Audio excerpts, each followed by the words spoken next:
In my last video, someone requested that I go through the brushes that I use.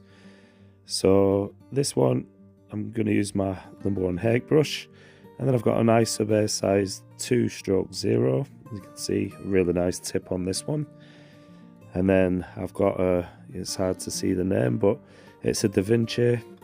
Don't ask me what size it is, I can't see the size of that. And then a Da Vinci Maestro brush, size 2 liner brush. So that's it. I wanted to keep this one nice and simple. Don't want to go too many brushes, but these are the brushes that I usually use as well. Maybe just a couple of additional brushes. And for this one, I wanted to start by just spritzing the paper. And I'm going to tap into the yellow ochre using my Hake brush to give a nice warm glow in the sky.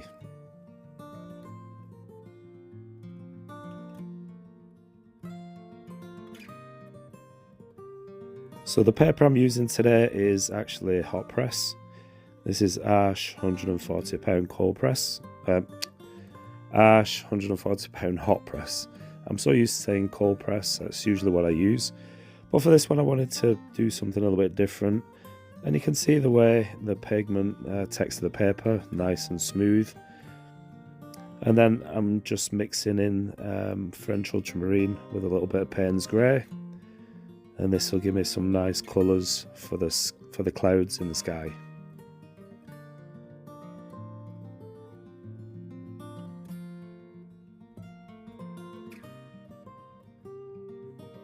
As I said, I do usually use cold press paper.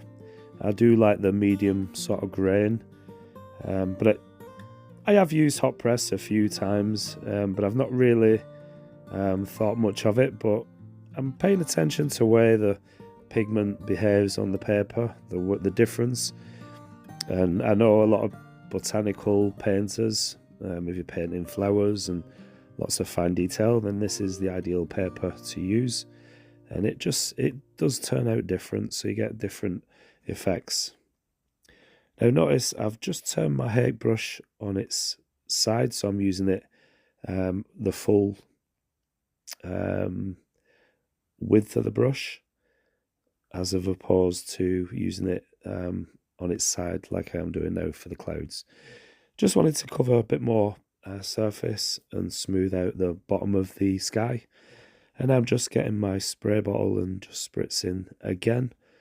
So I've got plenty of water with this on this paper. And with hot press paper, I've noticed that you can actually leave it for a bit longer. It does sit on the paper a bit more. So you do get a lot more movement and a lot more interesting effects, I suppose. But it's just different than painting with cold press.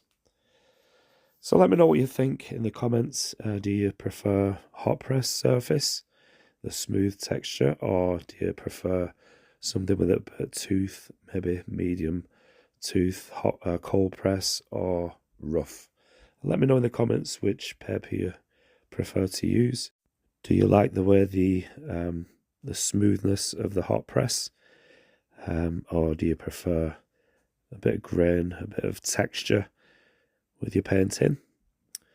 There's no right or wrong answer, it's just general preference. I know a lot of people do prefer to use medium cold press paper, and that's absolutely fine. I do tend to favour towards that, but I wanted to learn a bit more about hot press as well. So don't forget to, if you do enjoy this video, don't forget to give me a thumbs up. Comments are welcome too, if you got any comments, any experiences with hot press paper, what paints do you use, that sort of thing. I'd be interested to know. You may also have noticed that I still do have a bit of a rough sounding raspy voice. I've just started getting this cough once again. I don't know, I did shift it a couple of weeks ago. It lingered for a couple of weeks, then disappeared, and it just seems to come back. So I have been to the doctors and I've got an infection.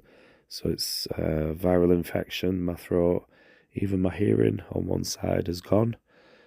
So bear with me. I'm trying not to speak as much in this one, so we'll have some music as well, just to compensate for my voice.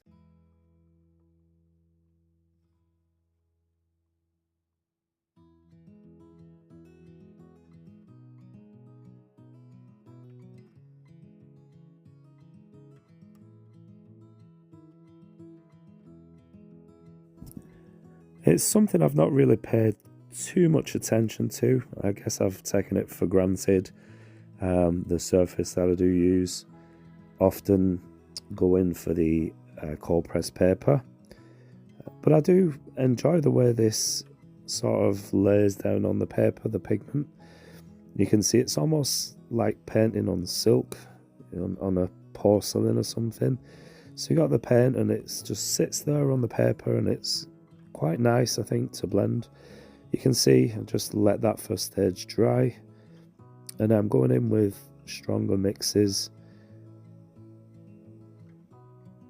so I'm getting a creamier sort of mixture of paint as I want to add some details.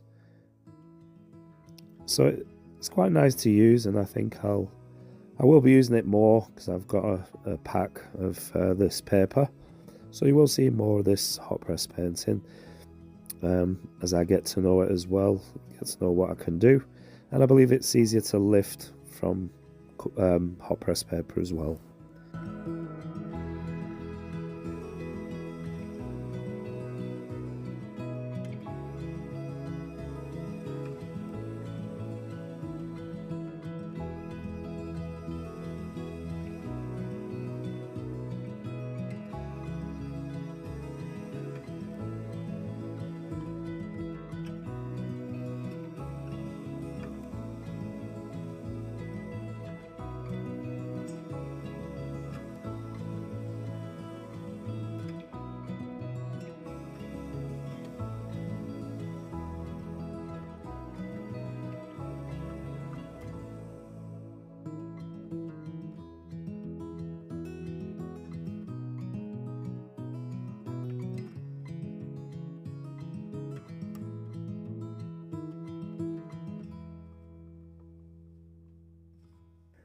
Something I really do recommend with watercolour is a Hake brush, or Hake brush as it's better known.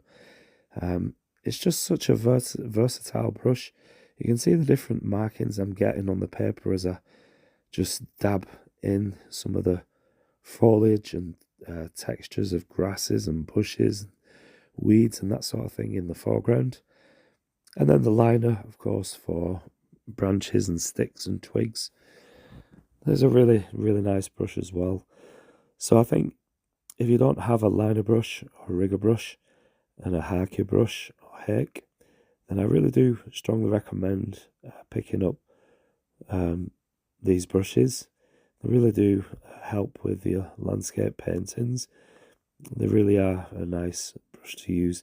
I got mine from Jackson's Art Supplies, where I get all my painting materials, and they're quite reasonably priced. Mine is actually Jackson's own brand, so it's reasonably priced, and I think it's sort of I think it's got her maybe 100%, or it might be a bit of synthetic as well, I'm not sure, but they hold plenty of water and you can dab in, like you can see now. You can make these grass effects and sort of rough up the brush so you get nice foliage as well.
I know I like to paint fast, but I'm really not that fast.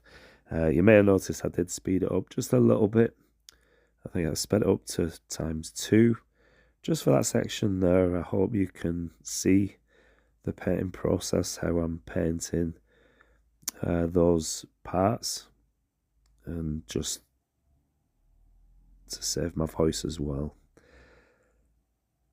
So I've put things back to, I think I'm going to speed things up again.